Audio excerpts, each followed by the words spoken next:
한미 외교 국방장관이 2+2 회의를 통해 완벽히 조율된 대북 전략을 강조했습니다. 미국은 몇 주 안에 대북 정책 검토를 끝내겠다고 밝혔습니다. 중국 압박을 목표로 한 쿼드와 관련해 미국은 여러 현안을 한국과도 협력하고 있다고 강조했습니다. 한미 2+2 회의를 앞둔 오늘 새벽 북한의 최선희 외무성 제1부상이 전격적으로 담화를 발표했습니다. 최 부상은 대북 적대시 정책이 철회되지 않으면 어떠한 북미 접촉도 이루어질 수 없다고 주장했습니다. 세계보건기구 WHO가 아스트라제네카 백신의 접종을 거듭 권고한 가운데 국내에서 백신을 맞은 20대 남성이 혈전 관련 이상 반응을 신고했습니다.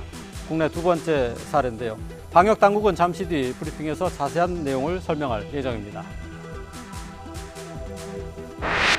후보 등록 마감일인 내일을 목표로 진행됐던 오세훈 후보와 안철수 후보의 단일화가 무산됐습니다. 양측은 협상을 계속하기로 했지만 감정 섞인 공방까지 이어지면서 갈등의 골이 깊어지고 있습니다. 미국 애틀란타 총격 사건을 수사하는 경찰이 용의자의 성중독 가능성을 시사하며 증오 범죄인지에 대한 판단을 유보했습니다. 하지만 LA 한인회는 명백한 증오 범죄라며 사건을 축소하지 말라고 비판했습니다. 대검찰청이 한명숙 전 총리 위증 강요 사건에 대한 박범계 장관의 수사 지휘를 수용하기로 했습니다. 이에 따라 이르면 내일 일선 고검장까지 참여하는 대검 부장회의가 열릴 것으로 보입니다. 더 뉴스 60초 뒤에 계속됩니다.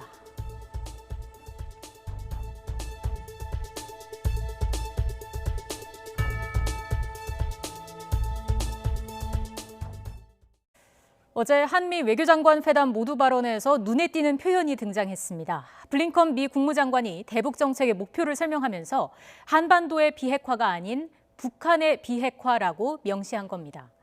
사실 이 표현은 트럼프 행정부 때도 간간히 쓰이기는 했습니다. 하지만 바이든 행정부 들어서 더 명확하고 일관되게 등장하기 시작했습니다. 지난달 말쯤이었죠. 블링컨 미 국무장관은 유엔 군축회의 화상연설을 통해 미국은 북한 비핵화에 계속 집중하고 있다고 밝혔고요. 이후에 쿼드 정상회의 공동성명에서도 유엔 결의에 따른 완전한 북한 비핵화라는 표현이 등장했습니다. 그제 일본을 방문한 자리에서도 마찬가지였습니다.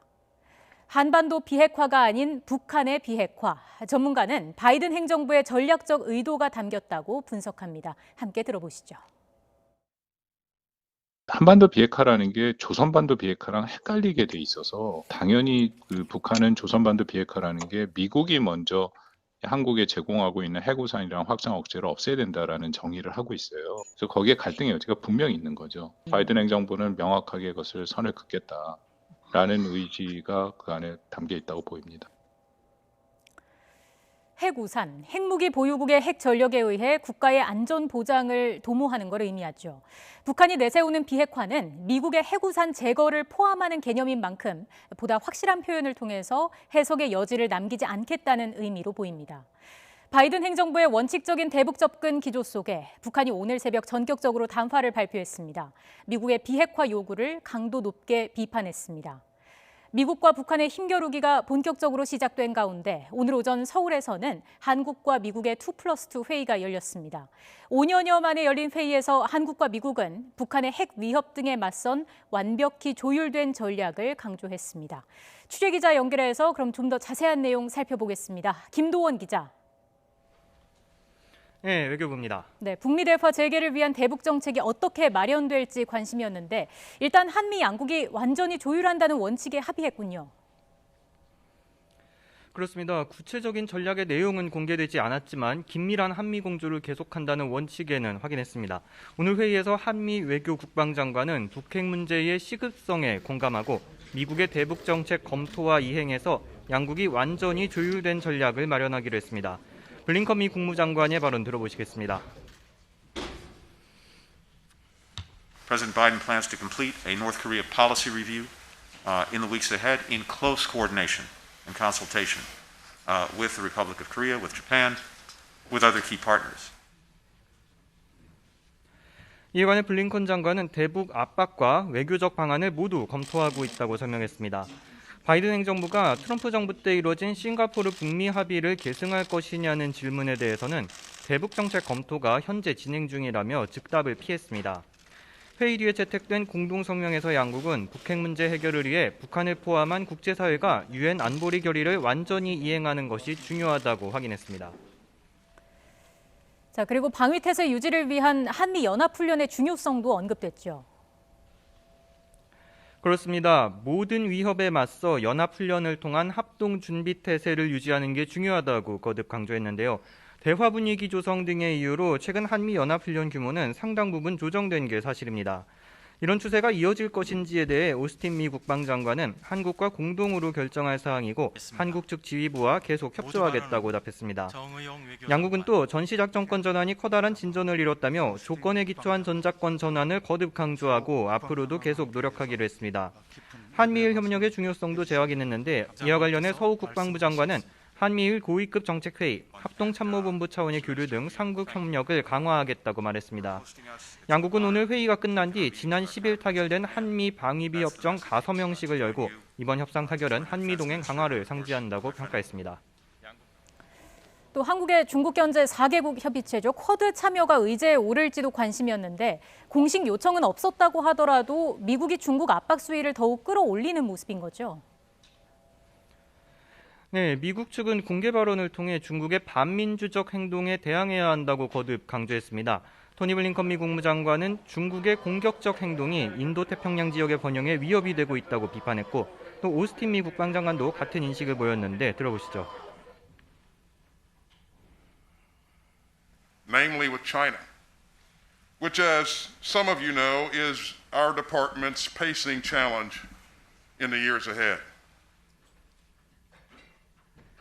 다만 중국 견제를 위한 4개국 협의체 쿼드 확대 문제는 이번 회의에서 논의되지 않았다고 정의용 외교부 장관은 설명했고요. 또 서욱 국방부 장관도 미국 측의 인도태평양 지역 구상에 관한 개괄적 논의가 있었지만 구체적인 언급은 없었다고 말했습니다. 블링컨 장관은 쿼드는 비슷한 입장의 국가들이 협력하는 비공식 모임이라며 미국은 한미일 협력 등을 포함해 한국과도 긴밀히 공조하고 있다고 밝혔습니다. 지금까지 외교부에서 YTN 김도원입니다. 네, 앞서 전해드린 것처럼 북한에서 대미 전략을 담당하는 최선희 외무성 제1부상이 오늘 새벽에 전격 담화를 발표했습니다. 한미 외교 국방장관 회의를 겨냥한 건데 미국이 대북 적대시 정책을 철회하지 않는 한 대화는 다시 없다고 엄포를 놓는 한편 미국의 대북 접촉 시도도 공식 확인했습니다. 보도에 황혜경 기자입니다. 한미 외교안보 투톱이 한자리에 모이는 2+2 회의가 시작되기 직전 북한 최선희 외무성 제1부상이 담화를 내놨습니다. 미국이 최근에 여러 경로를 통해 만나자고 연락했다고 확인하면서 또다시 미국의 시간 벌기 노름에 응할 필요가 없다고 못 박았습니다. 특히 바이든 정부로 바뀐 뒤에도 정찰 자산을 동원해 정탐하는 등 군사적 위협을 계속하고 자신들을 헐뜯고 있다면서 대화를 하려면 몹쓸 버릇부터 고치라고 꼬집었습니다. 최 제1부상은 특히 미국의 대북 적대시 정책이 철회되지 않는다면 어떤 북미 접촉이나 대화도 이루어질 수 없다면서 싱가포르나 하노이에서와 같은 기회는 다시 주지 않을 거라고 강조했습니다.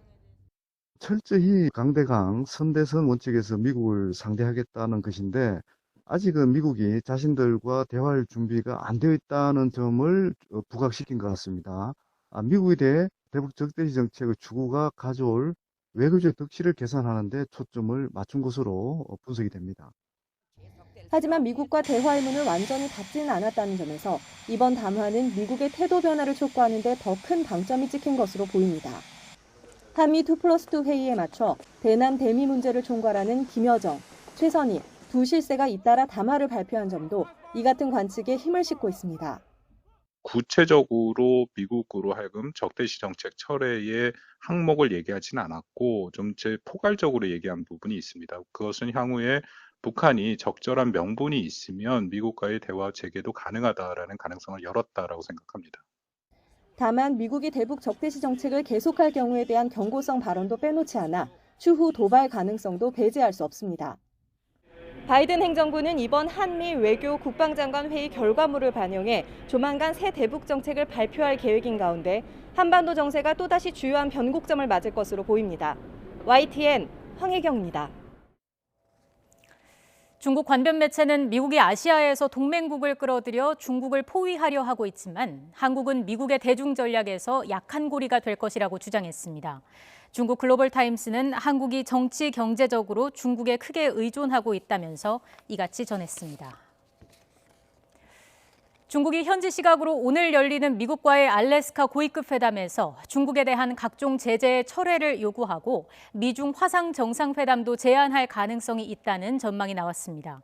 미국 월스트리트 저널은 이같이 보도하면서 중국이 철회를 바라는 조치로는 통신 장비 업체 화웨이와 반도체 업체 SMIC 등에 대한 공급망 차단과 중국 공산당원과 유학생에 대한 비자 제한 등이 포함돼 있다고 전했습니다.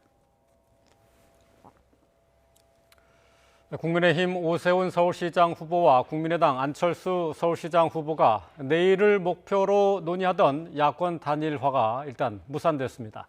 양측은 계속 단일화 논의를 이어간다는 방침이지만 기존 이견에 더해서 서로를 향한 감정적인 발언까지 내놓고 있어서 난항이 예상됩니다.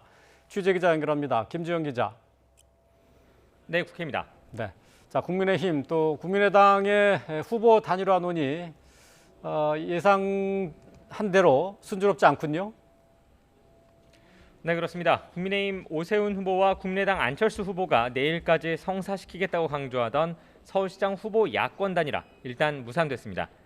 양쪽 실무협상단은 그동안 단일화 여론조사를 위해 유선, 무선, 전화 비율, 질문 문구 등 여론조사 방식을 두고 며칠 동안 논의를 진행했는데요.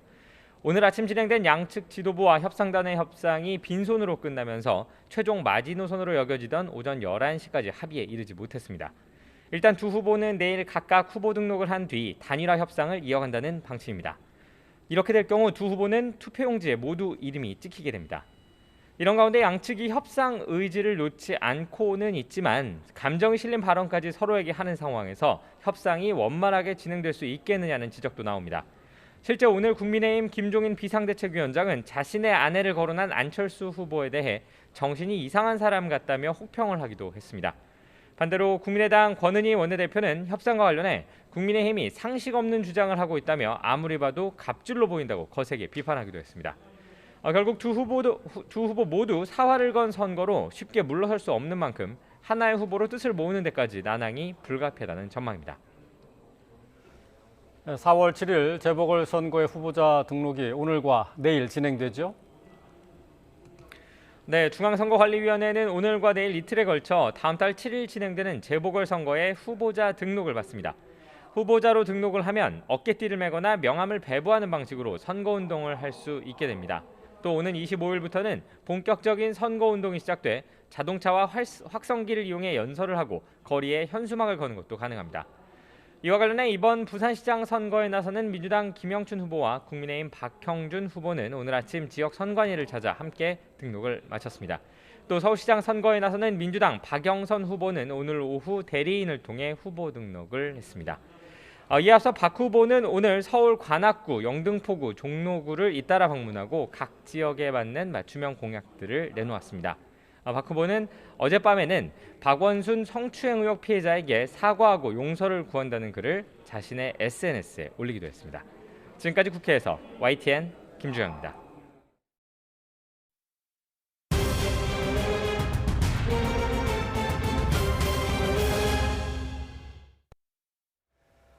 경기도 성남 일대 노래방에서 집단 감염이 발생해 지금까지 39명이 확진됐습니다. 확진자들은 노래방과 유흥업소 종사자와 방문자로 성남시 일대 노래방은 오늘까지 자진 휴업에 나섰습니다. 현장에 나가 있는 취재기자 연결합니다. 손효정 기자. 네, 성남시 수정구의 한 거리에 나와 있습니다. 네, 일대 노래방 종사자가 잇따라 확진됐는데 현장 분위기는 어떻습니까? 네, 제가 나와 있는 거리에는 확진자가 다녀간 노래방이 있습니다. 지금 노래방은 문을 닫고 영업을 하진 않고 있는데요. 수정구와 중원구 일대 노래방에서 시작된 집단 감염으로 지금까지 39명이 확진 판정을 받았습니다. 첫 확진자는 나흘에 전인 지난 9일에 나왔습니다. 근처의 한 노래방에서 일하던 도우미였는데 근육통과 토물 등 증세가 있어 검사를 받고 확진 판정을 받았습니다. 그 후 역학조사 과정에서 이 확진자가 일대 노래방 4곳을 오가며 일했던 사실이 파악됐습니다. 노래방 종사자와 접촉자를 검사한 결과 확진자는 39명까지 늘어났는데요. 일대 노래방과 유흥업소 도우미 21명과 방문자 9명, 업주 등 관계자 5명과 가족과 지인 4명으로 나타났습니다. 성남시는 수정구와 중원구의 노래방과 유흥업소 20여 곳에서 확진자가 나온 것으로 파악했는데요. 지난 1일부터 12일까지 일대 노래방을 방문한 사람과 종사자들은 진단검사를 반드시 받도록 재난 문자를 보냈습니다. 더불어 시내 노래방과 유흥 단란주점의 방문자와 종사자는 코로나19 진단검사를 의무적으로 받도록 하는 행정명령을 내렸습니다. 검사는 일단 오늘까지 이뤄질 것으로 보입니다. 코로나19 진단검사 행정명령을 위반하면 감염병 예방법에 따라 200만 원 이하의 벌금이 부과될 예정입니다. 진단 검사가 계속 이뤄지는 만큼 관련 확진자는 더 늘어날 가능성이 있는데요. 이렇게 노래방에서 확진자가 잇따라 나오자 대한노래연습장 중앙회 성남시협회는 성남시와 협의해 지난 12일부터 오늘까지 자진 휴업에 나섰습니다. 지금까지 성남 수정구 거리에서 YTN 손유정입니다. 코로나19 집단 감염이 잦아들었던 전국 교정시설에서 다시 확진자가 잇따라 발생했습니다. 법무부는 오늘 서울 남부구치소 교정공무원 2명이 격주로 진행된 검사에서 양성 판정을 받아 접촉자를 파악하고 있다고 밝혔습니다. 강원 영월교도소에 수용된 페루 국적의 외국인 수용자 1명도 입소 당시에 신속 항원 검사에서 음성이었지만 격리 해제 전 PCR 검사에서 양성이 나왔다고 덧붙였습니다. 코로나19 백신 접종 후 이상 반응으로 혈전이 나타났다는 신고가 추가로 접수됐습니다. 방역당국은 20대 남성 1명이 백신을 접종한 뒤 혈전 이상 반응을 신고했다고 밝혔습니다. 이로써 국내에서 아스트라제네카 백신 접종 후에 혈전 소견을 보인 사람은 2명으로 늘었습니다. 앞서 요양병원에 입원해 있던 60대 환자는 백신을 맞은 뒤 숨졌고 부검에서 혈전 소견이 확인됐습니다. 교육부는 특수교육 종사자와 보건교사, 어린이집 간호 인력 6만 4천 명에게 다음 달 첫 주부터 아스트라제네카 백신으로 예방접종을 시작한다고 밝혔습니다. 이어 유치원과 어린이집 교사, 초등학교 1, 2학년 교사, 돌봄 인력 등 49만 1,000명도 아스트라제네카 백신으로 6월에 접종을 받습니다. 2분기 접종 대상에 포함하지 않는 교직원들은 3분기 초에 접종이 이루어질 수 있도록 방역당국과 협의를 추진한다는 입장입니다. 아스트라제네카 백신 공급 물량을 놓고 유럽연합과 영국 간에 다시 갈등이 고조되고 있습니다. EU는 영국에 대한 수출 차단 가능성을 언급했고 영국은 비민주 국가들이나 쓰는 벼랑 끝 전술이라고 맞받아쳤습니다. 박상남 기자의 보도입니다. 양측의 갈등이 표면화된 것은 EU 집행위원회가 현지 시간 17일 영국에 대한 백신 수출을 차단할 가능성을 공개 언급하면서부터입니다. 우르줄라 폰데어라이엔 EU 집행위원장은 기자회견에서 회원국들이 코로나19 3차 유행에 직면해 있다며 백신 접종을 가속화할 필요가 있다고 말했습니다. 그러면서 EU에서 영국으로 수출된 백신 물량에 비해 영국에서 EU로 공급되는 양이 턱없이 부족하다며 불만을 숨기지 않았습니다. It is hard to explain to our citizen why vaccines produced in the European Union are going to other countries that are also producing vaccines, but hardly nothing is coming back to the European Union. 그는 이어 상황에 따라 영국에 대한 백신 수출 제한 가능성을 언급했습니다. If the situation does not change, we will have to reflect on how to make exports to vaccine producing countries dependent on their level of openness. 하지만 영국은 유럽의 아스트라제네카 공장에서 영국으로 백신 물량이 오는 것은 계약에 따른 것으로 문제될 게 없다는 입장입니다. 영국 외무장관은 EU가 벼랑 끝 전술을 쓰고 있다며 비난했습니다. Frankly, I'm surprised we're having this conversation. It is normally what the UK and the EU team up with to object when other countries with less democratic regimes than our own engage in that kind of brinkmanship. 아스트라제네카 백신 생산 차질로 물량 부족에 시달리는 EU와 영국 간의 갈등이 갈수록 첨예화하는 모습입니다. YTN 박상남입니다. 유럽의약품청 EMA가 오늘 아스트라제네카의 혈전 생성 보고와 관련해 조사 결과를 발표합니다. EMA는 오늘 안전성위원회 임시회의를 열어 그동안 수집된 정보에 대한 결론을 내리고 추가 조치를 위해 필요한 권고를 내릴 예정입니다. 코로나19와 관련한 중앙방역대책본부의 브리핑이 시작되는데요. 현장 연결하겠습니다. 발생 현황을 말씀드리겠습니다. 국내 발생 신규 확진자 수는 427명으로 해외 유입 사례가 18명입니다. 총 누적 확진자 수는 97,294명입니다.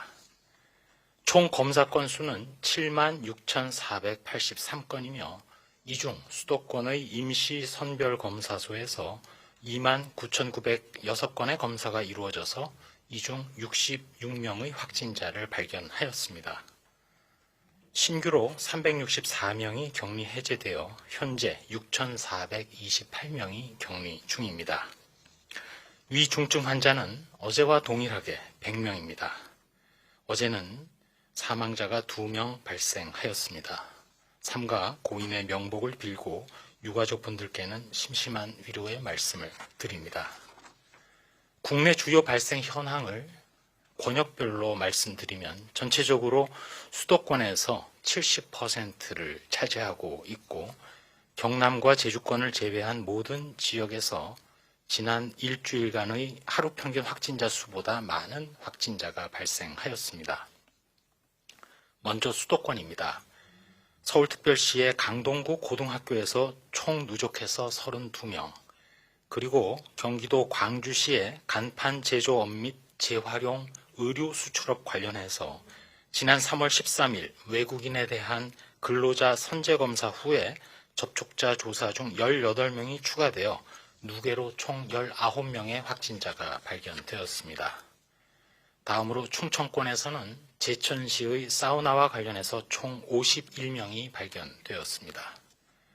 경북권에서는 경북 포항시 교회와 관련해서 총 21명이 확진되었고 경남권의 경우 울산광역시 북구의 목욕탕과 관련해서 총 59명, 경상남도 진주시의 목욕탕과 관련해서 총 199명, 또한 경남 거주시의 유흥시설 관련해서 추적관리 중 10명이 추가되어 총 58명이 발견되었습니다. 호남권의 경우에는 전라북도 완주군 제약회사와 관련하여 총 26명이 발견되었고 강원권에서는 속초시의 체조원과 관련해서 총 33명의 확진자가 발견되었습니다. 다음으로는 코로나19와 관련된 연구 개발 등의 분야의 내용을 말씀드립니다. 먼저 코로나19 백신을 접종받은 접종자들의 면역도, 항체 보유율 등을 조사하기 위해서 주 연구 책임자로 현재 성균관 의대의 백경란 교수가 책임을 맡아서 추진하고자 합니다. 현재 접종 진행 중인 2종의 백신, 즉 아스트라제네카와 화이자사의 백신에 대해서 각 백신별로 200여 명씩을 조사 모집 인원으로 선정하여 현재 총 421명의 조사 대상자가 선정되었습니다. 각 백신의 접종 시기를 고려해서 접종자별로 향후 12개월간 총 7회씩 혈청을 수집해서 백신 접종 후 항체가 얼마나 형성이 되고 또 얼마나 지속이 되는지 등등을 조사할 계획이며 또한 예방접종 후에 일주일간 각종 이상 반응에 대한 상황도 함께 조사를 하게 됩니다. 앞으로 접종하게 되는 3가지 종류의 또 다른 백신에 대해서도 말씀드린 같은 내용의 조사를 수행하겠습니다. 다음으로 코로나19의 치료제 투약 현황으로는 렘데시비르의 경우 122개 병원에 총 5,099명의 환자에게 투약되었고 국산 항체 치료제인 레키로나주의 경우에는 47개 병원의 541명의 환자에게 투약되었습니다. 또한 지난주에 개최된 코로나19 치료제 백신 개발 분야별 전문위원회 회의에서는 먼저 백신 분과 전문위원회에서 범부처 협업을 통해서 정부와 민간이 합동으로 임상시험 지원체계 구축을 위하여 면역 대리지표 확립을 위한 태스크포스를 구성하고 향후 변이 바이러스에 대한 국내외 백신 개발 현황 등을 지속 모니터링하기로 하였습니다. 또한 mRNA 백신 전문위원회에서는 향후 개발 전략 및 로드맵을 마련키로 하고 이를 위해서 국내 기업별 개발 현황 및 개발이 필요한 기술 등에 대한 설문조사를 진행합니다. 또한 코로나19 바이러스 분양 현황과 관련해서도 먼저 변이 바이러스의 경우 총 119주의 바이러스, 이 중에는 영국 변이가 59주, 남아공 변이가 60주가 분양이 되었습니다. 또한 추가로 확보된 브라질 변이 바이러스도 품질 확인 및 자원화가 완료되어 어제 3월 17일부터 분양 신청을 받고 있습니다. 다음으로는 생활방역과 관련해서 행정안전부가 운영 중인 안전신문고에 신고된 방역수칙 미준수 사례 관련입니다. 최근 에어로빅, 탁구장, 헬스장 등 실내 체육시설과 관련된 방역수칙의 미준수 사례 신고가 늘고 있습니다. 구체적으로는 운동시설 내에서 다수가 모여서 음식을 섭취하거나 많은 사람들이 산밀의 환경에서 마스크를 착용하지 않은 채 운동을 하거나 또 출입 명부를 작성하지 않고 발열 체크를 실시하지 않는 사례, 또한 운동 강사의 강습 시 마스크를 미착용하는 사례 등이 신고되고 있습니다. 거듭 말씀드립니다만 실내 체육시설의 경우 밀폐된 실내 공간을 다수가 이용하고 또 격렬한 호흡기 활동 등으로 비말 발생이 많기 때문에 코로나19 감염 전파 위험이 높은 장소입니다. 따라서 이용자들은 평소와 다른 의심 증상이 있을 경우 다수가 모이는 시설에 절대로 방문해서는 안 되고 운동 시 마스크를 올바른 형태로 착용해 주시고 음식물 섭취를 자제하며 손위생 및 거리두기 등을 반드시 지켜주시기 바랍니다. 또한 시설 책임자와 종사자의 경우에도 의심 증상자에 대해서는 출입을 당연히 제한하고 이용자의 마스크 착용을 수시로 확인하고 거리두기의 관리를 철저히 하는 등 이용자와 시설을 철저히 보호해 주시기를 당부드립니다. 다음으로 코로나19 예방접종 관련 사항입니다. 3월 18일 0시를 기준으로 신규로 18,733명이 백신 접종을 받아서 1차 접종자 누계는 총 64만 1,331명으로 접종률의 목표 대비 80.3%의 진도를 보이고 있습니다. 구체적으로 요양병원의 경우는 17만 6,954명으로 86.8%, 요양시설이 8만 6,520명으로 79.7% 등입니다. 또한 예방접종 후 이상 반응으로 의심되어 신고된 사례는 신규로 402건이 늘어나서 9,405건이 됩니다. 이 중 9,298건은 예방접종 후 흔하게 나타날 수 있는 근육통, 두통, 발열 등의 사례였습니다.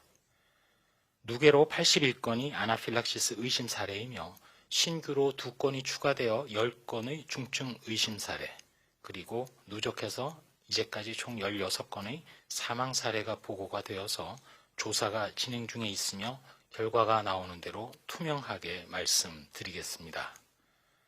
다만 현 시점에서 저희 방역당국은 지난 3월 17일 세계보건기구의 보고를 인용해서 말씀드리고자 합니다. 유럽의 일부 국가에서 아스트라제네카 백신 접종을 중단한 사례가 있습니다. 이는 백신 접종 후 혈액응고 이상 반응 보고에 따른 예방조치 차원에서 일부 국가들이 사용을 잠정 중단한 것이지 이는 백신과의 관련성을 의미하는 것은 아닙니다. 또한 세계보건기구는 현재로서는 아스트라제네카 백신의 이로운 점이 위험보다 크기 때문에 예방접종을 계속할 것을 권장한다고 밝힌 바 있음도 다시 한번 말씀드립니다. 저희 예방접종 추진단은 백신의 안전성과 안정성 그리고 효과성에 대해서 과학적 근거를 기반으로 앞으로도 계속 투명하게 최선을 다해서 소통하도록 하겠습니다. 한 말씀 드리도록 하겠습니다. 한동안 뚜렷한 감소세를 보이던 전 세계의 코로나19 상황이 다시금 증가 추세를 보이고 있습니다.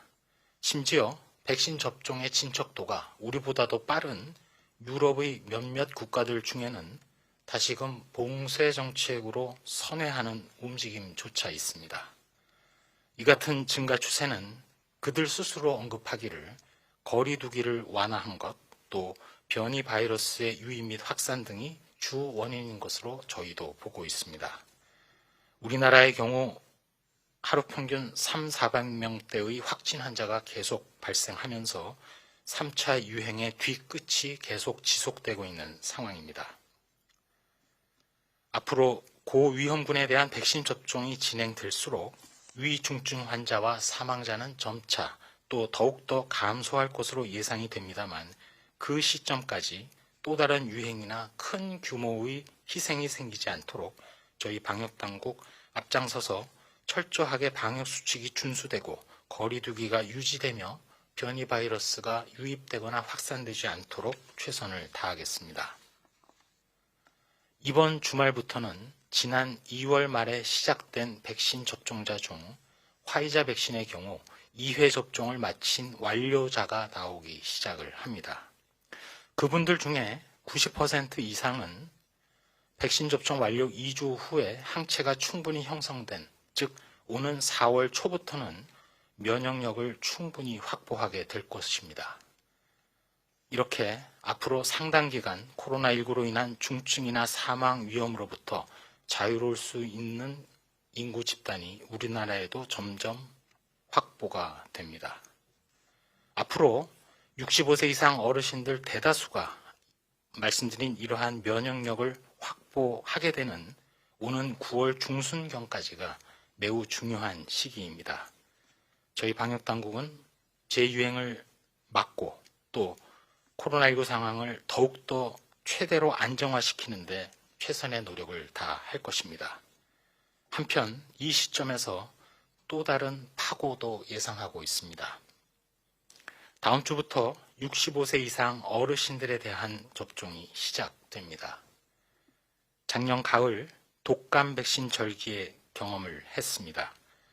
접종 후에 백신과는 인과관계가 없는 사망 사례를 다음 주 이후부터 우리가 또다시 접하게 될 가능성도 배제할 수는 없습니다. 다시 한번 말씀드립니다만 예방접종과 관련된 사항은 사건이나 사고를 보는 시각이 아니라 의학, 과학의 측면에서 먼저 봐주시기 바랍니다. 백신 접종 후의 이상 반응 또는 시간적으로 연관성이 보여지는 듯한 사망 사례 등이 발생할 수도 있습니다. 이러한 여러 상황에 대해서 저희 방역당국은 민간 분야의 전문가들이 참여하는 위원회를 통해서 신속하고 투명하게 그리고 합리적으로 조사해왔고 앞으로도 그렇게 할 것입니다. 모든 사례에 대해서 신중하게 분석하고 논의하면서 백신을 맞으실 국민 여러분들께는 그 사실을 투명하게 알려드리면서 예방접종을 진행해 나가겠습니다. 1년이 훨씬 넘게 계속되고 있는 코로나19의 긴 터널 속에서 한치의 방심도 없이 방역수칙을 준수해 주시고 사회적 거리 두기에 협조해 주시는 국민 여러분들의 인내에 감사드립니다. 이제까지 힘드셨지만 조금 더 힘을 내시고 앞으로도 일상 속에서 방역수칙을 준수해 주실 것을 거듭 부탁드립니다. 네, 그럼 지금부터 기자님들 질문에 답변 드리는 시간 갖겠습니다. 앞으로 4년간 발편담을 타고 싶은 것이 소원이라면 시작부터 멋없이 잠설칠 일거리를 만들지 않는 것이 좋을 것이다.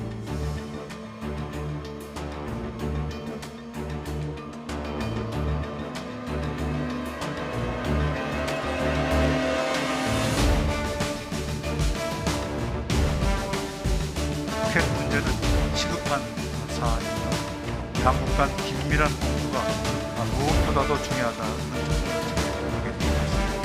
미국의 대북 정책 검토 과정은 물론 이행 과정에서도 완전히 준비된 전략을 바탕으로 긴밀히 공조해 나가기로 했습니다.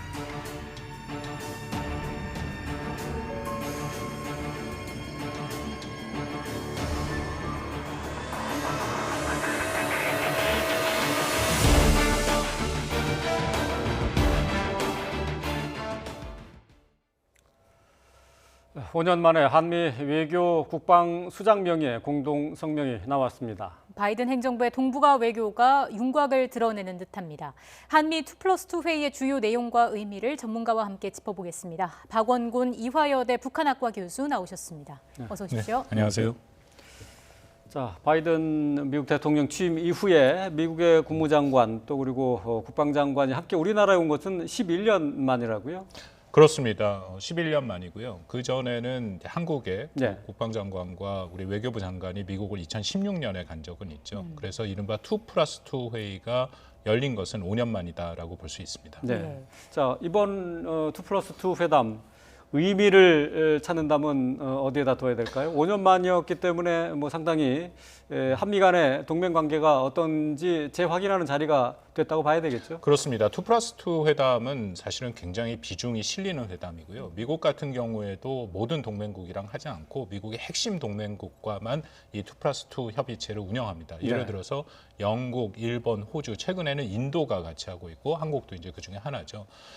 그리고 2016년에 5년 만에 있었다라는 거는 트럼프 행정부 때 우리가 대외 정책을 보면 트럼프 대통령의 대외 정책의 특성이 부처에 힘을 실어주지 않고 백악관, 어떻게 보면 본인이 모든 외교 정책을 중앙화, 개인화해서 했거든요. 그래서 그 협의체가 제대로 작동을 못했는데 바이든 대통령은 취임 일성이 국무부에 가서 외교 정책을 연설을 하면서 도로 시스템이 복원되고 자기는 전문가한테 이런 문제를 맡기겠다 얘기를 하고 있습니다. 그렇다면 바이든의 앞으로 4년은 지금 온 국방장관, 특히 블링컨 국무장관이 중요한 문제에 대해서 실질적으로 주도를 해나갈 수 있다. 이제 그런 측면에서 일본을 거쳐서 한국과 하고 있는 2+2 이번 회담은 매우 의미 있는 회담이다라고 생각합니다. 네. 그렇기 때문에 회의 결과에도 이목이 쏠렸는데 이제 공동성명 그 내용을 하나씩 조목조목 좀 살펴보겠습니다. 먼저 미일 공동성명과는 달리 북한 비핵화 그리고 중국이라는 표현은 담기지 않았더라고요. 그렇습니다. 워낙 일본과 미국의 그 공동성명이 굉장히 강경한 입장들이 많이 나와서요. 특히 중국에 대해서는 아주 명확하게 그런 강경한 중국을 억제하겠다는 입장, 그리고 사실상 중국의 모든 문제, 인권을 비롯해서 다 얘기를 했고요. 또 북한의 비핵화 문제에 대해서도 완전한 북한 비핵화를 유엔 결의에 따라서 이행하겠다. 상당히 그것도 의미를 부여할 수 있는 그런 그 내용들이었는데 이번에 한국과 미국 그 공동 발표를 보면은 그런 내용들은 다 빠졌습니다. 물론 중국에 대해서는 중국이라는 얘기는 없지만 이것이 사실상 중국을 견제한다라는 표현들은 그 안에 있죠. 예를 들어서 뭐 영내 안보 환경에 대한 점증하는 도전을 배경으로 한미 동맹이 공유하는 가치, 특히 미국이 요즘 중국을 견제할 때 많이 쓰는 표현이 규범에 기초한 국제 질서를 해하는 세력이라는 표현을 씁니다. 근데 이번에 공동 이 발표문에는 이것이 들어갔고요. 하나 의아한 거는 방금 말씀하신 것처럼 북한 비핵화 혹은 뭐 우리 정부가 늘 얘기하는 한반도 비핵화 그런 내용이 전혀 들어가 있지는 않습니다. 제가 놓친 거일 수도 있지만 한미 간의 중요한 회담 이후에 발표되는 이런 공동 성명이나 발표에서 이 북한 비핵화, 한반도 비핵화가 빠진 적은 없었다라고 생각이 되거든요. 좀 의아하게 생각하고 있습니다. 자, 지금 말씀하신 이제 공동 성명 내용들을 하나씩 좀 살펴보고 있는데 먼저 화면을 통해서 정리된 내용을 보면 말이죠. 먼저는 이제 가장 기본적으로 한미 동맹이 한반도뿐만 아니라 인도 태평양 지역의 평화 안보 그리고 번영의 핵심 축임을 재확인했다라고 일단 대전제를 얘기를 했고요. 그 다음으로 이제 관심이 가는 부분이 북핵 또 그리고 탄도미사일 문제가 동맹의 우선 관심사다라고 이렇게 지적을 했는데 여기서 바로 한반도 비핵화 또는 북한의 비핵화라고 이렇게 명시적으로 언급하지 않았다는 거죠. 그렇습니다. 보통 우리가 뭐 가장 중요한 것은 한반도 문제 얘기를 할 때는 북한 비핵화, 한반도 비핵화 그리고 보통 지난 4년간의 트럼프 행정부 때는 거기에 이제 한반도 평화 프로세스 그렇게 같이 얘기가 두 개가 묶여서 움직였었는데요. 이번에는 그런 내용은 다 빠지고 방금 말씀하신 것처럼 그냥 핵과 탄도미사일이 위협이다. 그 정도 얘기만 나왔습니다. 그게 어떤 의미를 갖는 건가요? 글쎄 뭐 의미를 찾는다면은 원래 가장 중요한 한미가 특히 우리 입장에서는 북한 비핵화가 선행이 돼야 그 다음에 모든 한반도 평화 프로세스가 진전이 될 수 있다라는 것은 뭐 상당히 공감이 되고 아니면 최소한 병행돼야 된다라는 얘기를 하지 않습니까? 미국의 입장에서도 한반도 문제의 가장 심각한 거는 북한 비핵화 문제인데 그런 내용도 물론 뭐 위협은 충분히 얘기를 했습니다. 핵과 미사일에 대한 위협은 했지만 최종적인 한미가 공유하는 목표 그것은 북한의 비핵화, 한반도의 비핵화인데요. 그 내용이 빠졌다라는 거는 저도 조금 의아하게 생각하고 있습니다. 오늘 그 회견을 하면서도 들어봤습니다만은 정의용 장관 같은 경우에는 한반도의 비핵화가 옳은 표현이다라고 이렇게 얘기를 했거든요. 그러면은 그 용어에 있어서 북한 비핵화냐, 한반도의 비핵화냐, 여기서 한미 간에 이견이 있었다고 이렇게 봐야 되는 건가요? 글쎄 해석하기 좀 나름인데요. 그것은 끊임없이 2018년부터 계속된 얘기고 특히 싱가포르 합의에서는 한반도 비핵화, 북한 발표는 이제 조선반도 비핵화라고 나와 있고요. 그리고 그해 12월 20일에 조선중앙통신이 정의를 내리긴 했습니다. 자신들이 생각하는 조선반도 비핵화라는 것은 일단 미국이 한국에 제공하고 있는 확장 억제 그런 핵 전략 자산을 완전히 철거하는 것이 우선돼야 그다음에 북한의 비핵화가 될 수 있다라고 얘기를 했거든요. 그다음부터는 계속해서 이게 논란이 되고 있죠. 일부에서는 정확하게 북한의 비핵화라고 쓰는 것이 맞다. 아니 일부에서는 한반도 비핵화를 써야 된다라고 얘기를 하는데 확실한 것은 이번 공동성명에 그 얘기는 없었고 그리고 보니까 기자회견에서 그 질문이 나왔더라고요. 그래서 정의용 외교부 장관이 나름대로 설명을 했다라고 생각합니다. 당연한 얘기일 수도 있겠습니다만 북한 입장에서는 북한의 비핵화라는 표현을 싫어할 수밖에 없지 않겠습니까? 그렇습니다. 북한의 비핵화는 그전에는 사실 2016년부터 북한 비핵화의 5대 조건이라는 것을 북한이 공화국, 북한 대변인 명의로 얘기를 했었고요. 그 앞에 전제 조건이 말씀드린 것처럼 북한에 대한 적대시 정책, 특히 미국과 한국이 부과하는 위협이 사라져야 북한이 자위적인 차원에서 핵을 포기할 수도 있다라는 얘기를 하고 있거든요. 그렇기 때문에 이게 중요한 것이 우리가 생각하는 비핵화, 한국과 미국이 생각하는 비핵화와 북한이 생각하는 비핵화가 굉장히 다르다라는 그 논쟁이 지금까지 오고 있거든요. 근데 이번 공동성명에는 그 자체가 좀 빠진 것이 거듭 말씀드린다면 좀 의아하게 생각은 되죠. 예, 계속 그 반복되는 얘기가 될지 모르겠습니다만 정의용 장관은 어쨌든 한반도 비핵화가 옳은 표현이다라고 얘기하면서 일단 우리 남한에는 핵이 없기 때문에 이게 한반도 비핵화가 맞는 표현이다라고 했는데 어쨌든 우리나라에 지금 핵이 없기 때문에 북한 비핵화만 남아있다는 얘기 결과적으로 그런 얘기가 되는 거잖아요. 그런 얘기라고 설명을 한 거는 맞고요. 바이든 행정부 들어서서는 보다 명확하게 북한 비핵화라는 표현을 쓰고 있는 것은 맞습니다. 지난번 그 쿼드 공동성명에도 보면은 명확하게 완전한 북한 비핵화를 유엔 결의에 따라서 이행해야 된다는 표현이 들어있거든요. 근데 완전한 표현이라는 것은 우리가 이전에 얘기했던 CBID를 얘기하는 거죠. 완전한. 그 의미가 계속 담겨 있고 그리고 미일 간의 공동 발표문에도 똑같은 표현이 들어가 있습니다. 그래서 바이든 행정부 입장에서는 글쎄요 그런 논란을 의식했는지는까지는 제가 정확히 판단은 안 되지만 명확한 목표는 북한의 완전한 비핵화다라는 것은 확실해 보입니다. 자, 그리고 인권 문제도 거론을 했습니다. 어제 회담 때도 북한 인권 문제에 대해서 직격탄을 날리기도 했고요.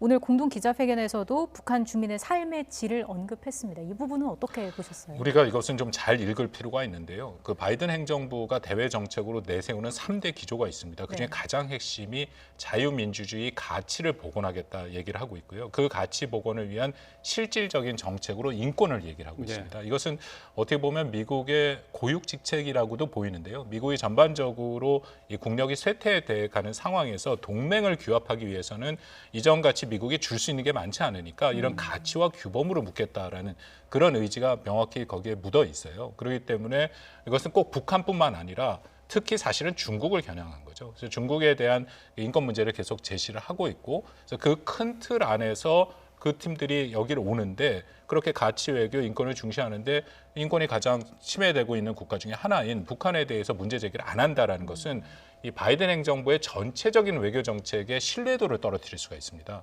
그리고 미국 국내적으로도 문제 제기가 될 수 있거든요. 그 공화당을 중심으로.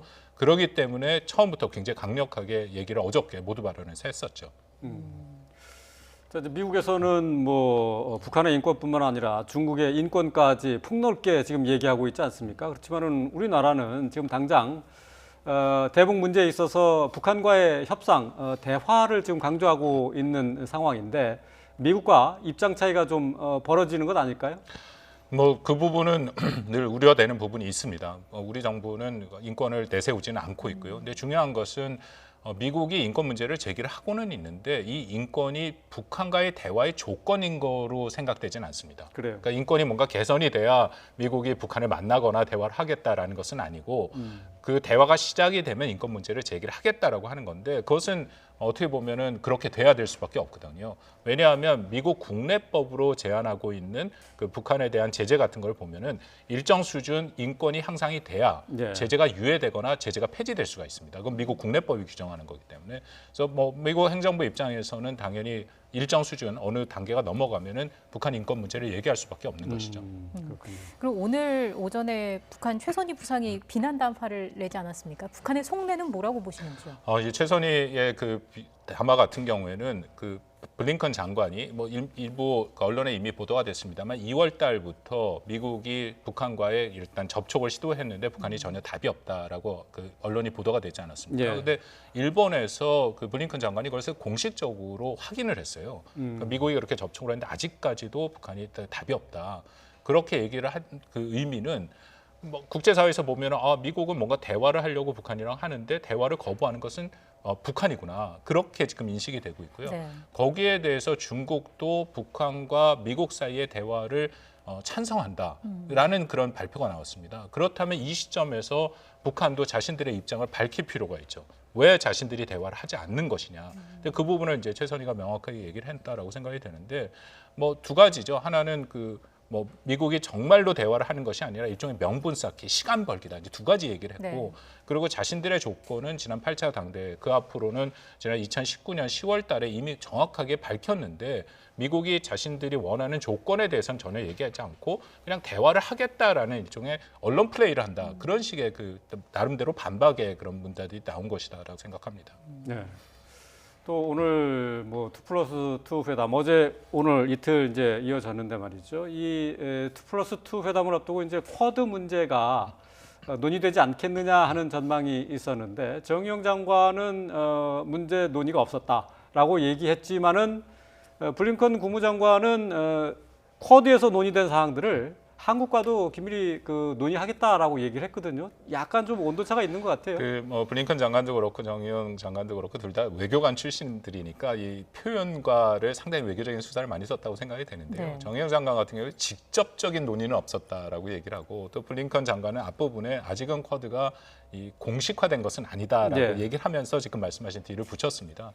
근데 전반적으로 보면은 쿼드라는 것이 아직 공식적인 협의체로 나오진 않았고요. 그리고 쿼드라는 건 영어 표현 자체가 4개국이기 때문에 네. 한국이 쿼드에 들어가는 것은 아니죠. 그러니까 쿼드가 확장된 트럼프 때는 예를 들어서 쿼드 플러스라는 예. 얘기를 했는데 바이든 행정부는 아직 그 명확한 협의체 이름도 아직 제시가 안 되고 있습니다. 근데 중요한 것은 그 방향으로 간다라는 건 아주 분명하고요. 그러니까 이번 그 공동성명에도 얘기가 나와 있습니다만 과연 그런 협의체를 만들어서 미국이 동맹한테 뭘 기대하고 그리고 인도태평양 지역에서 무엇을 할 것인지는 굉장히 많이 얘기가 됐죠. 오늘 이번 발표에도 그 내용들은 다 들어가 있고 그리고 아까 기자회견에서도 블링컨 장관이 얘기한 건 결국 한미일이 이 자유민주주의 가치를 공유하는 국가가 국제 질서의 규범을 질서를 이끌어 가야 된다. 그 얘기를 하고 있다라고 판단이 되거든요. 그렇다면 쿼드의 정체성 그리고 앞으로의 정책 방향은 이미 밝혀진 거고 그리고 사실상 한국한테 그런 거에 동참하라라는 메시지도 전달됐다고 생각합니다. 예. 실제로 지난 월요일에 싱하이밍 주한 중국 대사가 저희 더 뉴스에 출연을 했습니다. 그래서 출연해서 쿼드에 대해 반대한다는 입장을 밝혔는데 먼저 그 내용 듣고 이야기를 이어가겠습니다. 그에 대해서 우리는 반대할 수밖에 없습니다. 한국 정부는 또 배타적인 거, 우리 주변 나라를 압력을 해주는 거 그런 거는 아닌 것 같은데 우리는 그런 입장을 계속 견지할 것을 하고 그렇게. 네, 일단. 중국의 공식 반응은 아직 나오지는 않았습니다만은 싱하이밍 주한 중국 대사 발언을 보면 언뜻 보면 돌려 말하는 것 같지만서도 꽤 또렷한 입장인 것 같거든요. 어떻게 보셨어요? 미국과 중국이 서로 간에 명분 싸움을 하고 있다라고 생각이 됩니다. 중국의 입장에서는 국제 협의체 그런 다자 체제가 배타적이 되는 것은 국제 규범에 맞진 않죠. 그래서 지난번 시진핑 주석이 다보스 포럼에도 선택적 다자주의는 안 된다라는 표현을 했는데 그것은 사실상 미국을 겨냥하고 있고요. 근데 미국도 충분히 알죠. 그래서 쿼드 공동성명을 보면 거기에 중국이라는 얘기가 전혀 없습니다. 네. 그러면서 미국이 사실상 주도해온 국제 질서 규칙과 원칙, 규범을 계속 얘기하면서 그것을 지킬 수 있는 들어와서 지켜라라는 얘기거든요. 그 의미는 사실상 중국은 들어올 수 없는 거죠. 근데 명분상으로는 질서가 있으니까 그 질서에 맞춰라라는 그런 얘기가 되고 있거든요. 앞으로 그 방향 간에 일종의 말씀드린 규칙에 기반한 국제 질서라는 명분을 갖고 앞으로 중국과 미국이 계속 갈등할 수가 있고 이제 뭐 그 갈등에 한국이 우리가 여러 가지 상황이 그렇게 녹록지는 않죠. 말씀드린 것처럼 양쪽에서 압박을 받고 있는 것은 분명합니다. 그렇군요. 자, 이제 또 뭐 2+2 회담 이후에 이제 오늘 공동 성명을 발표하는 자리에서도 잠깐 언급이 있었는데 말이죠. 그 상하이 합의, 싱가포르 합의와 관련해서 미국 정부가 이 합의 정신을 계속 계승하는 것이냐 하는 것에 대한 질문에 명확한 답변이 나오지는 않았어요. 어떻게 보세요? 글쎄, 그것도 조금 생산적이지 않은 얘기들이 계속 돌고 있다고 생각하는데요. 싱가포르 합의의 합의 정신은 중요하죠. 그 안에 보면은 북미 간의 관계 개선 그리고 한반도 평화 체제, 북한 비핵화. 근데 미국의 입장에서는 싱가포르 합의에 불편함이 있습니다. 바이든 행정부에서 두 가지인데요. 하나는 트럼프 대통령이 정상 간의 그런 이른바 탑다운 방식으로 충분하게 한국을 비롯한 일본뿐만 아니라 동맹국과 협의 없이 혼자서 결정한 것이다라는 거에 불편함이 있고 바이든 행정부는 그래서 그렇게 안 하겠다라고 수차례 얘기를 했거든요. 또 하나는 말씀드린 그 세 가지 안들이 순서가 매겨져 있습니다. 그러니까 북미 관계가 개선이 되고 그다음에 한반도 평화 프로세스가 진전이 돼야 세 번째 북한 비핵화가 된다. 그것도 한반도 비핵화라는 애매한 표현이 들어있거든요. 그렇기 때문에 바이든 행정부는 거기에 대한 거부감은 좀 있죠. 그래서 그걸 그렇게 싱가포르 합의로 표현하기보다는 그냥 뭐 제가 제안을 드린다면 북한 비핵화는 중요하고 북한 비핵화는 당연히 한반도 평화 프로세스라 북미 관계 개선과 일정 시점에서는 같이 가야 되거든요. 그러니까 그 기본 정신만 얘기하면 되지 싱가포르 합의를 구태였으면 자꾸만 논쟁만 저는 생길 거다라고 생각합니다. 교수님 마지막으로요. 미국이 한일 관계 개선 주문도 했잖아요. 사실 이전 트럼프 행정부 때 보면은 좀 소극적인 모습을 보여왔는데 이번에 좀 생각이 바뀐 걸까요? 어떻게 봐야 될까요? 뭐 블링컨은 워낙 한미일 특히 한일 간의 관계 개선에 이전부터 오바마 행정부 때부터 강조했고 그리고 이번 동선 자체도 일본과 한국을 해서 일본과의 발표에도 한미일 안보 협력이 매우 중요하고 오늘 기자회견에서도 왜 한미일 안보 협력이 중요한지 한 2번, 3번을 강조를 했지 않습니까? 그렇다면은 앞으로도 미국의 입장은 분명해 보이고요. 근데 최근에 그 워싱턴 분위기를 보면 우리 정부가 계속 일본과의 대화를 제의하는데 일본이 대화를 지금 응하지 않고 있지 않습니까? 그렇기 때문에 미국 정부에서 아마 이번에 블링컨 장관이 와서 계속 얘기한 게 아마 일본한테 대화를 일단 시작을 해라. 그러니까 미국이 한일 간의 중재를 할 때 보면은 딱 거기까지입니다. 그러니까 한일과 일본이 한국과 일본이 대화의 테이블에 앉도록 하는 것이고 내용에 대해서는 미국이 이래라 저래라 할 입장도 아니고 그럴 수도 없는 것이죠. 그래서 어쨌든 한일 간의 협의가 시작될 수 있는 그런 장들을 만들려고 이번에도 노력을 했다라고 그렇게 판단이 됩니다. 네. 뭐 바이든 행정부에서 지금 오늘 토니 블링컨 국무장관이 왔습니다만 토니 블링컨 이 양반 자체는 북한 핵 문제와 관련해서는 아주 강경한 입장을 보이고 있는 분 아닙니까? 원칙을 존중하죠. 원칙을 중시하고 있고 그리고 토니 블링컨뿐만 아니라 사실 오바마 행정부에 있었던 많은 사람들이 다시 바이든 행정부로 움직이고 있고요. 그들의 특징은 두 가지입니다. 하나는 이란과의 핵 협상을 해봤던 경험이 있는 사람들이죠. 2015년에 이른바 JCPOA. 근데 그렇기 때문에 그 협상에서 받은 교훈은 제재가 중요하다는 겁니다. 제재를 유지하고 강화해야 이란이 핵 테이블에 나올 수 있다는 거고 또 하나는 그 바이든 대통령도 마찬가지고 블링컨 장관도 2012년에 북한과 미국 사이에 이른바 229 합의라는 것을 맺은 적이 있습니다. 근데 2달 후에 북한이 그 장거리 미사일 로켓을 쏴버리는 바람에 그게 파기가 됐거든요. 그 교훈을 갖고 있습니다. 그래서 끝없이 북한에 대해서 일종의 의심을 갖고 있고 검증을 해야 된다. 이제 그런 생각들은 분명히 있는 것이죠. 바이든 행정부 들어선 이후에 이루어진 2+2 회담 앞으로 우리 정책 방향은 또 어떻게 잡히게 될지 지켜봐야 할 것 같습니다. 지금까지 박원곤 이화여대 북한학과 교수와 함께 이야기 나눴습니다. 고맙습니다.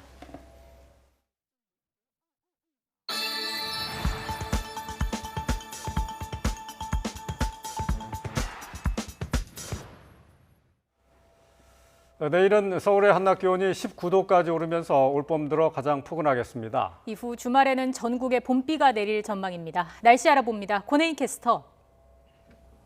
네, 평화의 공원에 나와 있습니다. 네, 오늘 봄 기운이 완연하다고요? 네, 맞습니다. 따사로운 봄볕 아래 낮 기온이 껑충 올랐습니다. 현재 서울 기온 16.6도까지 올라서 포근한데요. 내일은 오늘보다 기온이 더 오르면서 서울의 한낮 기온이 19도를 보이는 등 올봄 들어서 가장 포근하겠습니다. 한낮에는 이렇게 포근하지만 해가 지고 나면 날씨가 금세 쌀쌀해집니다. 퇴근길에는 겉옷으로 체온 조절 잘 해주셔야겠습니다. 오늘 퇴근길 겉옷과 함께 KF80 이상 보건용 마스크도 챙기셔야겠습니다. 잔류한 황사의 영향으로 중부 지역의 미세먼지 농도가 나쁨순 보이고 있습니다. 미세먼지는 동풍이 강하게 유입되면서 내일부터 점차 해소될 전망입니다. 내일도 내륙은 구름만 많은 날씨가 이어지겠고요. 서울의 아침 기온이 8도, 대전과 광주 7도, 부산은 9도로 예년 기온은 5에서 6도나 웃돌겠습니다. 낮 동안 기온이 20도 안팎을 보이며 따스함이 감돌겠습니다. 서울과 대전의 낮 기온 19도, 대구와 부산은 16도로 4월 하순에 해당하는 봄 날씨를 보이겠습니다. 내일 밤 제주도를 시작으로 절기춘분인 토요일에는 전국에 봄비가 내리겠고요. 이후 다음 주에는 별다른 비 소식 없이 맑고 일교차큰 봄 날씨가 이어질 전망입니다. 일교차가 15도 안팎으로 크게 벌어지면서 대부분 지역의 감기 가능 지수가 높은 수준을 보이고 있습니다. 면역력이 약해지지 않도록 건강관리 잘 해주셔야겠고요. 개인 위생관리에도 신경 써주셔야겠습니다. 지금까지 평화의공원에서 YTN 권혜인입니다. LH 등 공직자 땅 투기 의혹을 수사하는 경찰이 다시 한번 수사에 자신감을 나타냈습니다. 정치권에서 거론되는 LH 특검에 대해서는 한계가 있다면서 경찰 수사가 더 효율적이라고 밝혔는데요. 전북 원정 투기 의혹에 초점을 맞추고 어제 확보한 압수물 분석에 집중하는 것으로 전해졌습니다. 취재기자 연결해서 알아봅니다. 홍민기 기자. 네, 사회부입니다. 네, 여야가 LH 특검을 도입하자라고 합의를 했는데 경찰이 여기에 대해서 비판적인 입장을 나타냈다고요. 네, 그렇습니다. 앞서 여야는 지난 16일 LH 투기 의혹을 수사할 특검을 도입하기로 합의했는데요. 현재 수사를 맡고 있는 경찰이 이에 대해 우리가 더 잘할 수 있다고 나선 겁니다. 남구준 국가수사본부장은 오늘 오전 기자들과 만난 자리에서 과거 사례로 볼 때 특검의 인력으로는 수사에 한계가 있을 것으로 판단한다고 말했습니다. 반면 경찰 국가수사본부는 3만 명이 넘는 전국 최대 수사기관이기 때문에 이번 의혹을 효율적으로 수사할 수 있을 거라고 덧붙였습니다. 또 앞서 1, 2기 신도시 투기 의혹을 수사할 때부터 쌓아온 실력을 발휘하겠다며 경찰을 믿어달라고 당부했습니다. 경찰은 현재 부동산 투기 의혹 37건에 연루된 198명을 내사 혹은 수사하고 있습니다. 지난 15일부터 운영을 시작한 경찰 신고센터에는 지금까지 240여 건이 접수됐는데 이 가운데 50건 정도는 수사로 이어질 가능성도 있다고 설명했습니다. 네, 어제 경찰이 대대적인 압수수색에 나섰는데 수사는 어떻게 진행되고 있습니까? 네, 경찰은 우선 확보한 압수물을 분석하는 데 집중하고 있습니다. LH 투기 의혹 수사의 핵심을 맡은 경기 남부경찰청은 어제 국토교통부 등 6곳을 압수수색했는데요. 신도시 개발 계획 자료를 작성한 직원부터 윗선으로 거슬러 올라가며 내부 정보를 이용한 투기가 있었는지 파악하는 것으로 전해졌습니다. 이 밖에도 어제 압수수색한 6곳 가운데엔 전라북도 전주에 있는 전직 직원 A씨의 거주지도 포함된 것으로 YTN 취재 결과 확인됐습니다. A씨는 신도시 개발 계획이 발표되기 전인 지난 2018년 1월 지인 등 6명과 함께 3억 원을 들여 광명시 노은사동 땅을 샀는데요. 이를 전후로 전 현직과 가족, 친인척, 동네 주민들까지 나서 40억 원어치가 넘는 땅을 집중적으로 사들였습니다. 확실한 정보가 있지 않은 이상 이런 투자는 일반적이지 않다는 게 이 일대 부동산 관계자들 말인데요. 경찰도 전북 원정 투기 의혹을 규명하기 위해 A씨 집을 강제 수사할 필요가 있다고 봤고 더운도 압수수색 영장을 발부했습니다. 이르면 내일부터는 핵심 인물들에 대한 소환 조사도 이뤄질 것으로 보여 LH 투기 의혹 수사는 더욱 속도를 더할 예정입니다. 지금까지 사회부에서 전해드렸습니다. 세종시가 스마트 국가산업단지 예정지 부동산 투기 의혹과 관련해서 자체 조사 결과를 발표했습니다. 이미 소속 공무원 3명을 경찰에 수사 의뢰한 사안 말고는 투기 의심 사례가 없다라고 밝혔습니다. 취재기자 연결하겠습니다. 이성호 기자. 네, 정국부입니다. 자, 세종시의 자체 조사 결과 전해주시죠. 네, 세종시가 스마트 국가산업단지 예정지 부동산 투기 의혹과 관련해 이미 경찰에 수사 의뢰한 건을 제외하고 소속 공무원이 산단 내 토지를 거래한 사실은 없는 것으로 나타났다고 밝혔습니다. 세종시는 지난 11일부터 8개 부서 17명으로 공무원 투기 행위 부동산 투기 특별조사단을 꾸려 조사를 해왔는데요. 조사 대상 지역은 2018년 8월 말 스마트 상단으로 지정된 세종시 와촌 부동리 일대입니다. 산단 지정 검토가 시작된 2017년 6월 말부터 상단이 확정된 2018년 8월 말 사이에 이곳에서 거래된 토지와 건물이 조사 대상으로 했습니다.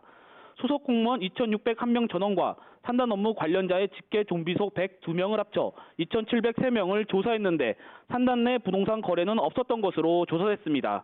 세종시는 앞서 산단 내 토지를 거래했다고 자진 신고한 시 소속 공무원 1명과 배우자인 시 소속 공무원 1명, 그리고 이들과 친인척 관계인 시 소속 공무원 1명 등 공무원 3명을 지난 13일 세종경찰청에 수사 의뢰했습니다.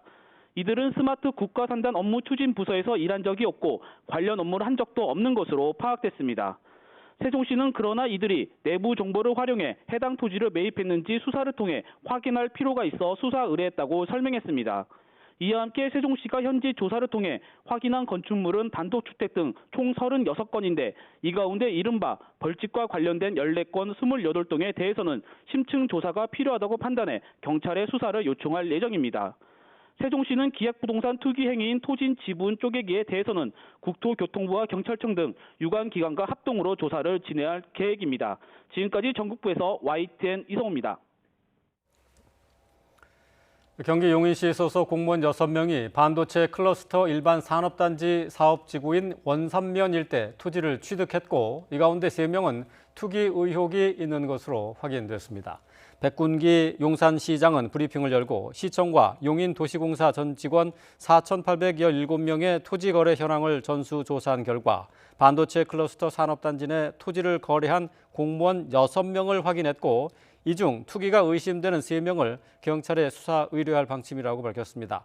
토지 거래가 확인된 공무원 6명 중 3명은 임용전 또는 실거주 명목으로 구매해 투기 의심 정황이 드러나지 않았지만 나머지 3명은 토지 취득 경위가 분명하지 않은 것으로 나타났습니다. 홍남기 부총리가 LH 사태 재발을 막기 위해서는 부동산 분석원 설치가 하루빨리 이루어져야 한다는 의견을 밝혔습니다. 홍 부총리는 오늘 오전 국회 기획재정위원회에 출석해 부동산 분석원 설치가 늦어지면서 LH 사태 같은 이상 거래를 감지하는 통제 장치에도 소홀함이 있었다고 본다고 말했습니다. 조남관 검찰총장 직무대행이 한명숙 전 총리 위증 강요 사건에 대한 박범계 법무부 장관의 수사 지휘를 수용해 대검 부장회의를 열겠다는 입장을 밝혔습니다. 다만 공정성에 대한 우려 등을 고려해 일선 고검장까지 회의에 참여하도록 했고 박 장관도 수용하겠다는 뜻을 밝혔습니다. 취재기자 연결합니다. 박석영 기자. 네, 대검찰청입니다. 네, 대검이 어제 박 장관의 지휘권 발동 이후에 특별한 입장을 내놓지 않았는데 오늘 일단 수사 지휘를 수용하겠다는 입장을 밝혔다고요. 네, 조남관 검찰총장 직무대행은 박 장관의 수사지휘권 발동을 겸허하게 수용해 대검 부장회의를 신속히 개최하겠다고 했습니다. 감찰부장과 이문정 연구관 등 조사와 기록검토 관계자들 의견도 청취하고 충분한 토론을 거치겠다고도 했습니다. 다만 대검 부장검사들만의 회의로는 공정성을 담보하기 부족하다는 검찰 내 외부 우려가 있다며 사건 처리 경험과 식견이 풍부한 일선 고검장들을 회의에 참여시켜 공정성과 완숙도를 높이겠다고 밝혔는데요.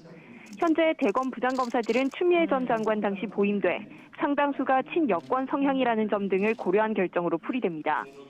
박범계 장관은 이에 대해 협의체 구성 지침을 보면 부장회의에 고검장들을 포함할 수 있도록 규정돼 있다며 수용하겠다는 뜻을 밝혔습니다.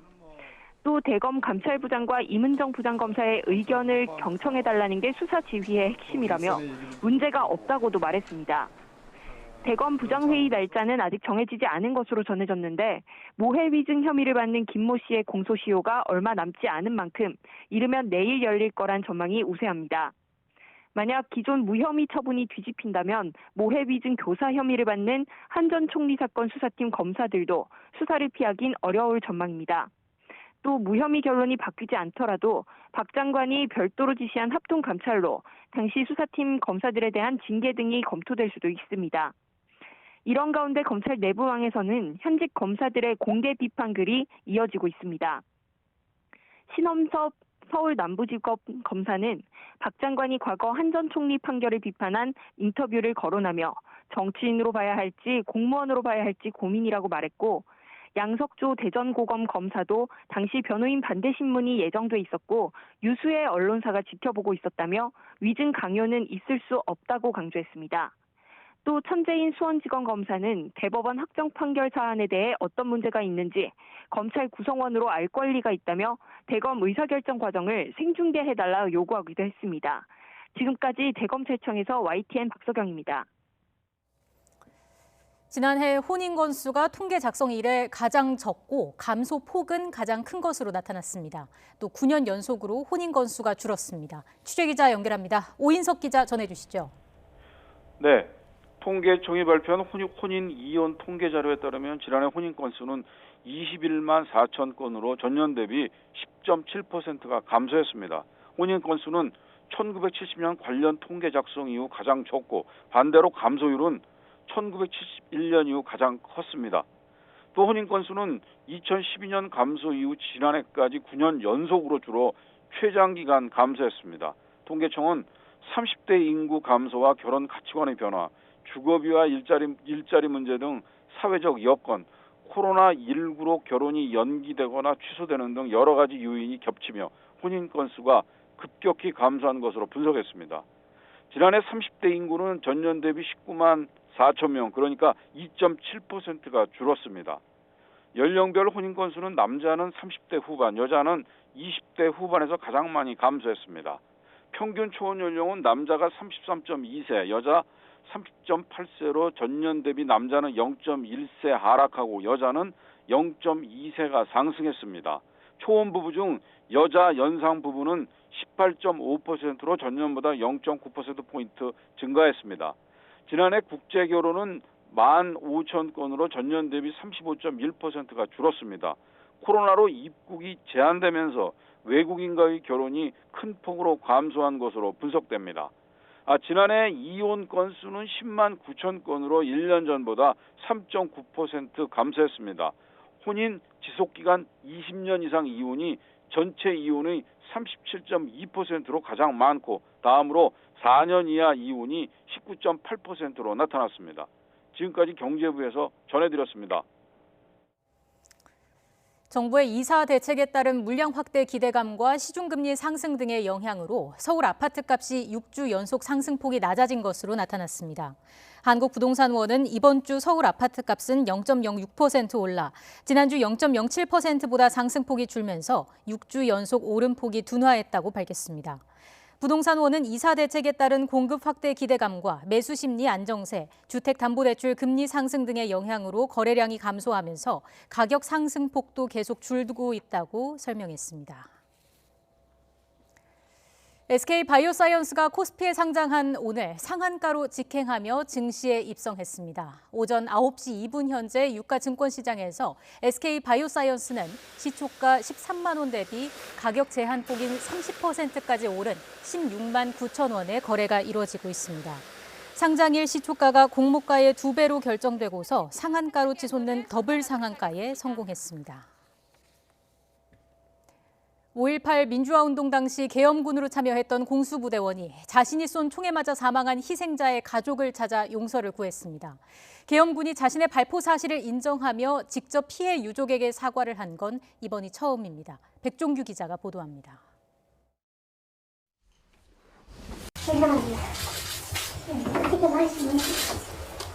5.18 민주화운동 당시 계엄군이었던 공수부대원 A씨가 유가족 앞에서 무릎을 꿇은 채 참아왔던 울음을 터뜨렸습니다.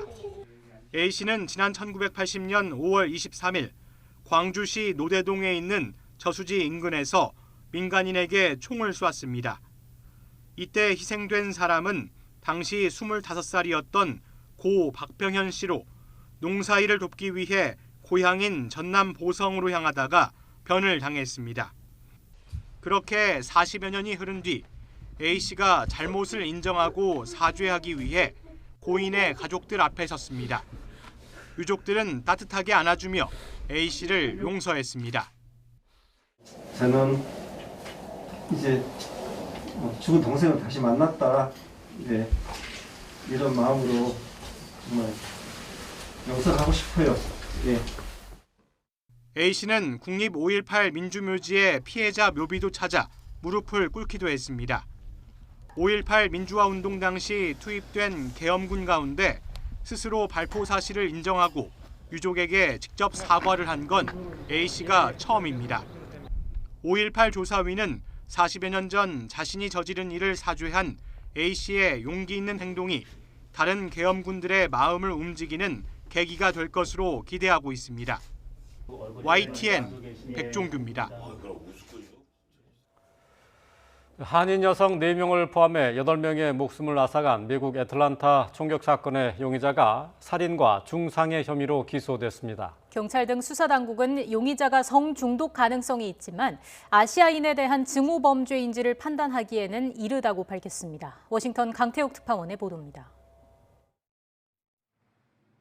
마사지 가게 총격 사건과 관련해 4명을 숨지게 하고 1명을 다치게 한 혐의로 용의자 21살 로버트 애런 롱이 기소됐습니다. 4명을 숨지게 한 애틀랜타 시내 스파 2곳의 연쇄 총격과 관련해서는 수사가 진행 중입니다. 당국은 용의자 롱이 플로리다주로 이동해 비슷한 범죄를 저지르려고 했다고 설명했습니다. 범행 동기와 관련해서는 롱이 성중독에 빠졌을 가능성이 있다고 밝혔습니다. 관심이 증폭된 인종과 관련한 증오 범죄인지는 판단하기에 이르다고 설명했습니다. He does claim that it was not racially motivated. He apparently has an issue, what he considers a sex addiction, and sees these locations as something that allows him to go to these places, and it's a temptation for him that he wanted to eliminate. 용의자 롱도 수사관에 인종과 관련이 없으며 성적인 욕망과 관련이 있다고 진술한 것으로 전해졌습니다. 하지만 롱의 SNS 등을 보면 중국을 악으로 규정하는 등 증오 범죄 가능성을 배제할 수 없습니다. 바이든 대통령도 수사가 좀 더 진행돼야 한다면서도 아시아계 미국인들이 매우 염려한다는 것을 알고 있다고 말했습니다. As you know, I've been speaking about the brutality against Asian Americans for the last couple months, and I think it is very, very troublesome. 하지만 영김과 메릴린 스트릭랜드 등 한국계 연방 하원 의원들은 성중독은 변명이라며 당국의 초동 수사 결과를 비판했습니다. 그러면서 증오 범죄로 철저하게 수사해야 한다고 촉구했습니다. 워싱턴에서 YTN 강태욱입니다. 미국 애틀란타 총격 사건 당시 911 신고 전화 녹취가 공개됐습니다. 총격 당시 스파 안에 숨어있던 한인 여성은 911에 전화를 걸어 작은 목소리로 간절히 도움을 요청했습니다. 보도에 이동헌 기자입니다. 애틀란타 총격 사건이 발생한 현지 시간 16일 오후 5시 45분쯤 911에 신고 전화가 걸려왔습니다. 3명의 한국인이 숨진 골드 스파 마사지 숍에서입니다. You need police, fire, or an ambulance. Huh? Police, fire, or an ambulance. I don't know. We Who do need you like need? robbery. We need a robbery here. That guy. That's why we need a police. You know. It's a robbery there? Yeah. 범인을 피해 숨어서 한 전화라 목소리는 작았지만 침착하게 도움을 요청했습니다. Where's the person who is robbing the spa? Where is he right now? I don't know. I'm hiding right now. Okay. Did you have a description of him? Did you see him? Oh yeah, just a white guy. A white male? What is he wearing? I don't know. Please come, okay? 10분 뒤 다른 여성의 신고 전화가 911에 걸려왔습니다. Okay. Tell me exactly what happened. I don't know yet, but I just got a call from one of my friends, and they say some guy came in, we hear the gunshot, and, the lady is passed out, like, in front of the door. 또 다른 총격이 발생한 아로마 테라피 스파에 있는 친구의 전화를 받고 다급한 목소리로 신고를 했습니다. 한 여성이 쓰러졌고 다른 사람들은 안에 숨어 무서워 떨고 있다며 구조를 요청했습니다. Some guy came in and shoot the gun, so everybody heard the gunshot, and some ladies got hurt, I think, and everybody's scared, so they're hiding in the behind, but the ladies passed out. 신고 접수 2, 3분 안에 경찰이 현장에 도착했지만 범인은 이미 떠난 후였습니다. YTN 이동원입니다.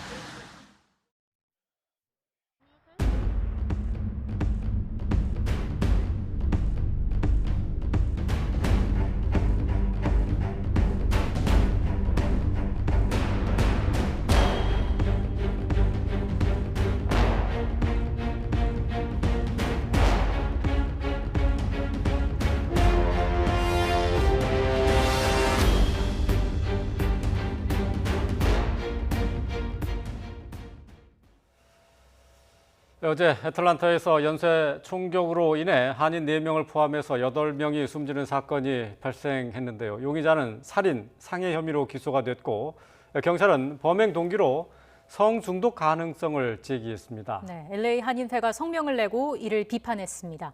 현지 연결해서 자세한 이야기 들어보겠습니다. 제임스 한 LA 한인회장 연결돼 있습니다. 회장님 나와 계시죠? 네, 안녕하세요. 네, 먼저 어제 소식 듣고 많이 좀 놀라시고 경황이 없으실 텐데 인터뷰에 응해 주셔서 고맙습니다.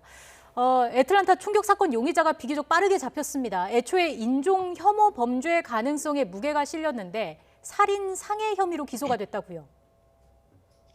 네, 이번 총격 사건의 용의자인 로버트 에런 랑은 사건이 있던 16일 날 저녁 8시 반에 체포되었는데요. 네. 총기 사용으로 인한 폭행과 살인이고 아직까지는 증오범죄 혐의는 없습니다. 그렇군요. 자, 이 용의자가 아시아계 업소를 노렸고 또 본인 SNS에 중국에 대한 분노로 가득 찬 글을 올리기도 했는데 말이죠. 그런데 현지 경찰이 증오범죄를 판단하기는 이르다 하는 입장을 보였다고 하는데 글쎄요, 어떻게 생각하세요? 네, 사건이 발생한 애틀란타 지역의 피해 업소들은 약 2km 내에 여러 스파가 있다고 알려졌는데요. 네. 용의자는 그중 아시안이 운영하는 3곳에서 스파를 선택했습니다. 또한 그의 소셜미디어에서도 중국인을 비판하는 메시지가 발견되어 증오범죄의 가능성이 높지만 용의자는 증오범죄라는 말을 아직 하지 않고 있습니다. 이게 용의자 또한 아시아인에 대한 혐오 범죄 혐의는 아니다, 이렇게 완전히 부인을 하고 있는 거죠? 네, 그렇게 맞습니다. 자, 그 증오 범죄가 아니다라고 분명히 자기가 얘기를 했고 대신에 다시 자신의 성 중독이 이 사건의 원인이다 이렇게 얘기를 하고 있는데 이게 사실 사건의 본질을 흐리는 게 아닌가 조금 저희는 좀 의아하게 생각하고 있거든요. 네, 그렇게 판단하셔도 될 것 같은데요. 이곳 캘리포니아도 그렇고 조지아주에서도 증오범죄는 최소 2년의 형이 결정됩니다. 네. 그렇기 때문에 증오범죄 이야기는 하지 않고 있는 것으로 생각됩니다. 예. 자, 이와 관련해서 LA 한인회가 용의자를 살인 상해 혐의로 기소한 것에 대해서 강하게 비판하는 내용의 성명을 냈습니다. 이번 사건을 바라보는 한인회의 입장 구체적으로 좀 전해주시죠. 네, 지난해 코로나 사태가 처음 시작되었을 때부터 아시안들을 향한 증오범죄가 더 많아지고 있습니다. 여러 뉴스들에 보도된 것처럼 지난 1년 동안 약 3,800건의 증오범죄가 보고되었고 중국에 이어 한인이 2번째로 많은 피해를 당하고 있습니다. 이번 아틀란타 총격 사건도 마찬가지로 아시안이 운영하는 3곳의 비즈니스를 타겟 대상으로 삼았고 용의자인 로버트 에런 랑의 소셜미디어에서도 중국인을 비판하는 메시지가 발견된 것처럼 이번 사건은 단순한 총격 사건이 아닌 증오범죄로 이번 사건을 수사할 것으로 요구하고 있습니다. 네. LA 한인회에서는 이번 사건을 조금 주의 깊게 바라보고 계신 것 같은데 말이죠. LA에서 지난 1992년에 LA 폭동 당시에 우리 한인들이 큰 피해를 당하지 않았습니까? 같은 맥락에서 혹시 언론을 통해서 왜곡된 보도가 나가는 것에 대해서 좀 걱정하고 계시는 거죠?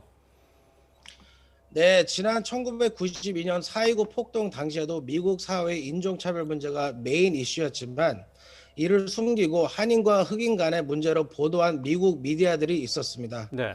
그렇기 때문에 이번 사태를 더욱 심각하게 생각하고 있습니다. 이런 일이 반복돼서는 안 되고 그렇기 때문에 또 범행 동기에 대한 철저한 수사가 필요하다라는 입장으로 읽히는데 이번 사건에 대해서 특히 LA 한인회가 예의주시하고 있는 부분이 있을까요? 네, 미국 뉴스를 보면 용의자인 로버트 에런 랑이 경제적 불안과 성 중독 문제가 있다는 소식들이 나오고 있는데 이런 문제들이 증오범죄를 피해갈까 걱정하고 있습니다. 그렇군요. 자, 지금 최근에 이 코로나19가 1년씩 계속되면서 이 코로나19에 대한 분노가 중국인들을 향하고 있는데 여기에 이 아시안들, 우리 한국인들도 같이 이 범죄에 희생되고 있지 않습니까? 지금 LA에서도 그런 범죄가 좀 몇 건 있었죠? 네네 그렇습니다. 예. 네, 최근에 보면은 2월 말인가요? 20대 청년이 크게 다친 것으로 나왔는데 그 뭐 LA에 계신 분들 특히 교민들이 좀 불안해하실 것 같아요. 네네 많이 불안함을 느끼고 있습니다 지금. 지금 뭐 한국계 미국 연방 하원 의원들도 경찰의 초동 수사 결과 비판하고 이번 사건을 이 증오 범죄로 다룰 것을 촉구했다는 내용을 들었습니다. 이 부분도 좀 설명을 해주실까요? 네, 사건이 알려진 직후 영킴, 미셸 파크 스틸, 앤디 김, 메릴린 스트리클랜드 한인 연방 하원 의원들과 여러 정치인들도 이번 사건을 증오 범죄로 수사할 것으로 요구하셨습니다. 그렇군요. 자, 지금 이 한인회에서는 글쎄 이제 그곳에 계신 이제 교민들의 안전이 아무래도 조금 걱정이 되실 것 같은데 현지에서 느끼시기에 그냥 뭐 밤에 늦게 길거리를 다니는 것이나 이런 것에 좀 불안감을 느끼십니까? 어떻습니까? 네네 맞습니다. 여러 증오범죄 데이터를 따르면 2019년도와 비교해 증오범죄가 149% 더 많이 발생했습니다. 그리고 증오범죄 이슈가 부각되면서 더 많은 신고가 발생하고 있고 한인 커뮤니티에서도 불안감도 올라가고 있습니다. 이게 왜 이렇게 이런 증오범죄가 늘어나는지 이게 좀 궁금한데 단순히 코로나19 영향이라고 봐야 합니까? 아니면 좀 다른 요인도 있을까요? 네, 다른 요인도 있는 것 같습니다. 네. 어떤 게 있죠?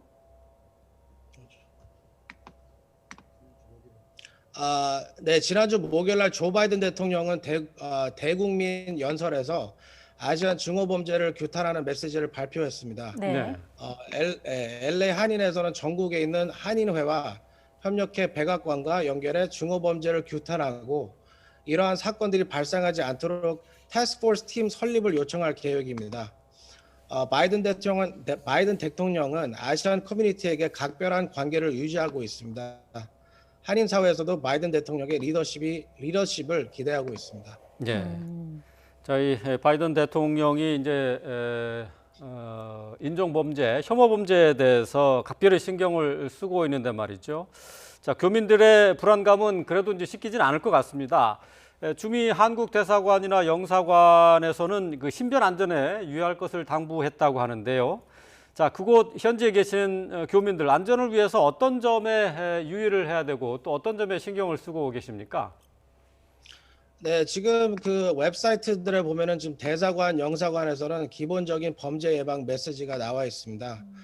아시안 상대로 증오 범죄가 일어나고 있으니 주의해달라는 것과 여행을 미루고 여러 명이 함께 다니라는 내용입니다.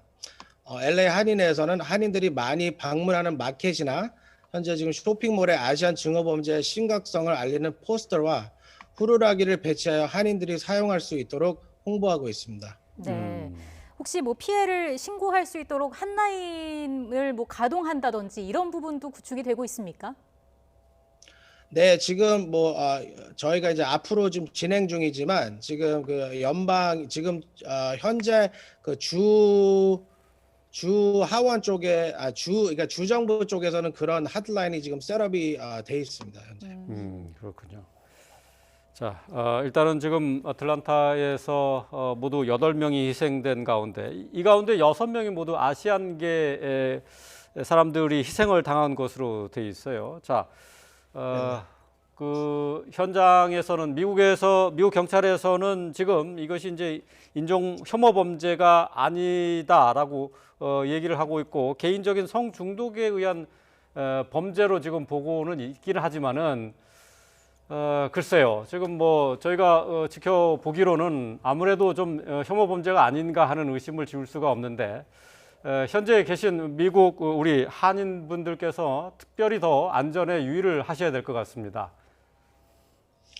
네, LA 한인에서는 주로 언론에게 이번 사태를 아시안 증오 범죄로 인정해달라고 발표했습니다.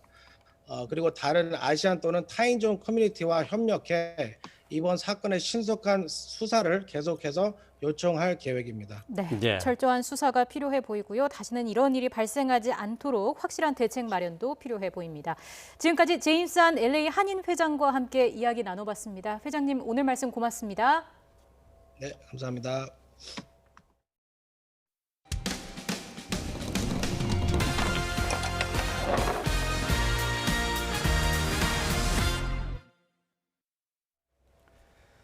경기도 포천의 한 농지에 버려진 토사에서 구리와 납 등 중금속이 기준 이상으로 검출됐다는 제보가 들어왔습니다. 토사가 나온 곳은 서울의 한 재개발 현장이었는데 담당 구청과 재건축 조합은 다른 사람 탓만 하며 책임을 회피하고 있습니다. 제보는 Y 박기환 기자입니다. 경기도 포천의 한 농지. 여기저기 쌓인 새까만 흙을 굴착기와 화물트럭이 오가며 퍼나릅니다. 구리와 납 등 중금속이 기준치 이상 포함된 흙이 불법으로 버려졌다가 시의 행정명령을 받고 회수되는 겁니다. 바로 옆엔 하천이 있어서 추가 오염까지 우려되는 상황인 탓에 주민들이 직접 신고했습니다. 차로 막 지나가다 보니까 야 이게 뭐 까만 거 이거 뭐야 왜 이게 왜 와 있어 그러니까 추가 2주 만에 다 썼어요. 지금 이곳은 오염된 토양을 밖으로 배출하는 작업이 한창 진행되고 있습니다. 이쪽을 보시면 제 키보다 높이 쌓여있던 오염토의 흔적도 곳곳에서 찾아볼 수 있습니다. 오염된 흙이 실려온 곳은 서울 성수동의 한 재개발 현장. 주유소와 공장들이 수십 년간 흘려보낸 하수로 땅이 오염된 것으로 추정됩니다. 사업을 주도한 지역주택조합은 오염 여부를 모른 채 지난해 토사를 실어날랐다고 주장합니다.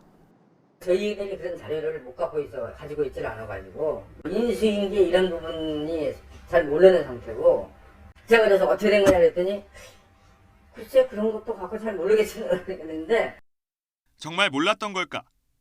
서울시는 10만 제곱미터 이상 규모의 대규모 공사의 경우 대기와 수질, 토양 오염에 우려가 없는지 사전 사후 평가를 받아 제출하도록 하고 있습니다. 조합 측도 지난 2018년 재개발 예정지 땅이 오염된 것으로 확인하고 정화 처리 방법까지 보고서로 만들어 서울시에 냈습니다. 시험 성적서엔 구리와 아연, 불소 등 인체에 유해한 물질이 기준치 이상 검출됐다고 명시돼 있습니다. 그런데도 담당자가 바뀌어 몰랐다며 책임을 회피하는 겁니다. 한술 더 떠 오염토 반출 현장에 구청 담당자가 왔지만 별다른 지적이 없었다고 주장합니다. 나갈 때 성동구청 사람들도 왔었어요. 환경팀장님도 오시고 한 700대 나갈 때도 그분들도 오셨어. 그럼 보시더니 이거 만져보더니 뭐 괜찮네 이렇게 얘기하시더라고요. 구청의 업무 처리도 가관입니다. 재개발 조합 측이 오염토 문제를 서울시뿐 아니라 구청 주거정비과에 신고했지만 환경 담당 부서와 정보 공유를 하지 않았습니다. 그건 주거정비과에 제출을 했을 거예요. 조합 측에서. 몰랐지 뭐 우리 뭐 어떻게 알아요 그걸. 물론 우리도 뭐 사전에 뭐 알고 그랬으면은 그렇게 당연히 이제 그 예방을 하겠죠 저희들도. 성동구는 포천에서 불법 매립된 오염토가 발견되자 지난 1월 뒤늦게 정화 명령을 내렸습니다. 경기도 특별사법경찰은 해당 처리업체와 조합을 토양환경보전법 위반 혐의로 입건해 조사를 벌이고 있습니다. YTN 박기환입니다. 초등학교 수영 부원들을 때리고 학대한 혐의를 받는 코치에 대한 1심 증인 신문이 열렸습니다. 당시 같은 수영장을 썼던 코치 사이에서도 폭행을 받는지에 대한 의견이 엇갈렸습니다. 앞으로 치열한 법정 공방이 예상됩니다. 나현호 기자입니다. 초등학교 수영 부원들을 때리고 학대한 혐의로 기소된 코치와 증인들이 법원에 출석합니다. 같은 수영장을 썼던 한 코치는 피고인이 아이를 때리는 장면을 봤다고 주장했습니다. 또 자신뿐만 아니라 함께 수영하는 일반인들도 폭행을 목격했다고 밝혔습니다.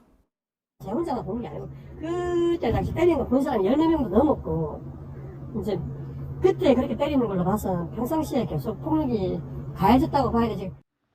반면 또 다른 코치는 오리발을 들고 훈계한 것은 봤지만 실제 폭행이 이루어졌는지는 보지 못했다고 했습니다. 진술이 엇갈리는 가운데 피고인인 전수영 코치는 혐의 일체를 부인하고 있습니다. 항상 저 옆자리에 항상 앉아 있습니다. 그런 데서 지속적으로 폭행됐다는 것은 절대 일어날 수 없는 장소입니다. 피해 학생들의 말을 믿을 수 있는지 또 일관성 여부에 대한 의견을 낸 대검찰청 진술분석관 3명도 증인으로 참석했습니다. 코치는 증거로 제출된 아이들의 녹취가 부적절한 방법으로 이루어지는 등 모든 혐의가 조작됐다고 주장했습니다. 당시 피해자 부모에게 무릎 꿇고 빌었던 것도 경황이 없는 상황에서 주변의 화해 권유에 따라 어쩔 수 없이 했다고 말했습니다. 일단은 이거를 운동을 해야 되니까, 애들은 운동을 해야 되니까 법을 모르니까 가서 일단은 아는 사이니까 야 그거 빨리 해결해달라, 내가 잘못했다, 무조건 잘못했으니까 해결해달라, 그런 취지에서 간 거죠. 피해 학생 측은 맞았다, 피고인은 때린 적이 없다고 주장하는 가운데 팽팽한 법정 공방이 이어질 것으로 보입니다. YTN 나윤호입니다. 지난해 3월 코로나19 대유행으로 인한 의료체계 공백으로 제때 병원 치료를 받지 못하다 목숨을 잃은 고 정유엽 군의 아버지가 경북 경산에서 한 달 가까이 걸어 청와대에 도착했습니다. 정 군의 아버지 정성재 씨는 아들의 일주기인 오늘 청와대 앞 기자회견에서 아들이 제대로 치료받지 못하고 희생된 원인 조사와 재발 방지를 위한 대책을 촉구했습니다. 정 씨는 경산에 공공병원이 있었다면 아들이 진료 거부를 당하진 않았을 거라며 공공병원 확충 등 의료체계 개선을 위해 정부가 나서달라고 말했습니다.